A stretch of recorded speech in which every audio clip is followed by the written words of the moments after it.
வெண்ணெயிலேருந்து நெய் தயாரிக்கிற வீடியோஸ் நிறையவே நீங்கள் பார்த்துருப்பீங்க. நம்ம இன்றைக்கி பால் ஏடுலேருந்து முதல்ல வெண்ணெய் எப்படி கலெக்ட் பண்ணுறோம், அதுக்கப்புறம் அந்த வெண்ணெயை வச்சு எப்படி நெய் தயாரிக்க போகிறோங்கிறத டீட்டெயில்டாக பார்த்துடலாமா?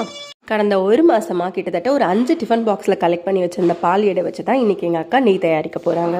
ஒரு பெரிய மிக்ஸி ஜார் எடுத்துக்கிட்டு அதில் ஒரு டிஃபன் பாக்ஸில் சேர்த்து வச்சுருந்த ஏடு ஃபுல்லாக போட்டுட்டு அது கூட ஒரு 1லேருந்து 1.5 டம்ளர் ஆஃப் ஐஸ் வாட்டரை சேர்த்து பல்ஸ் மோடில் நம்ம நல்லா ரன் பண்ணிகிட்டே இருந்தோம்னா நம்ம பால் ஏடு நல்ல வெண்ணெயாக மாறி வந்திருக்கும். ஸோ அந்த வெண்ணெயை நல்லா டைட்டாக புழிஞ்சிட்டு நீங்கள் இன்னொரு பவுலில் சேர்த்து வச்சுருக்க ஐஸ் வாட்டரில் போட்டுக்கணும். இதே ஸ்டெப்பை நாங்கள் சேர்த்து வச்சுருந்த 5 பாக்ஸுக்குமே ரிப்பீட் பண்ண பிறகு எங்களுக்கு இந்த அளவுக்கு வெண்ணெய் கிடச்சிச்சு.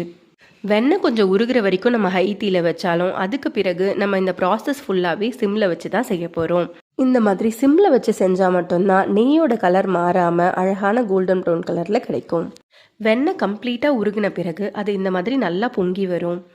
இந்த ப்ராசஸ் ஃபுல்லாகவே நம்ம தொடர்ந்து கிளறி விட்டுக்கிட்டே இல்லைனாலும் அப்பப்போ நம்ம கிளறிக்கிட்டே இருந்தால் தான் அடி பிடிக்காமல் நல்லபடியாக நெய் வரும். ஸோ இந்த மாதிரி நல்லா நெய் கொதிச்சு வரும்போது நம்ம இதில் கொஞ்சம் முருங்கை இலையை சேர்த்துட்டு ஸ்டவ் ஆஃப் பண்ணிட்டா போதும். உங்ககிட்ட சப்போஸ் முருங்கை இலை இல்லைன்னா நீங்கள் கொஞ்சம் கருவேப்பிலையை சேர்த்து கூட ஸ்டவ் ஆஃப் பண்ணிக்கலாம். ஸோ அவ்வளோதான், உங்களோட நெய் ரெடி.